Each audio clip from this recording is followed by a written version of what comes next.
તો આ તરફ ડેપ્યુટી સીએમ હર્ષ સંઘવીએ કોંગ્રેસ પર કર્યો કટાક્ષ। હર્ષ સંઘવીએ તેમની પાર્ટીએ પ્રમોશન આપ્યું, પરંતુ નિવેદનો એ જ રહ્યા તેવું અમિત ચાવડાએ કહ્યું।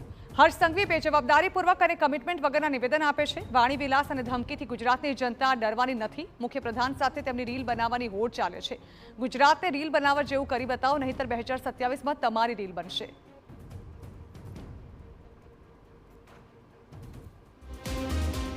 એમની પાર્ટીએ એમને પ્રમોશન આપીને ઉપમુખ્યમંત્રી બનાવ્યા, પણ હજુ એમના જે નિવેદનો છે એ સતત બેજવાબદારીપૂર્વક, કોઈ પણ આધાર વગરના અને કોઈ પણ કમિટમેન્ટ વગરના જોવા મળે છે। ભૂતકાળમાં પણ વારંવાર કે કોઈ પણ ચમરબંધીને છોડવામાં નહીં આવે।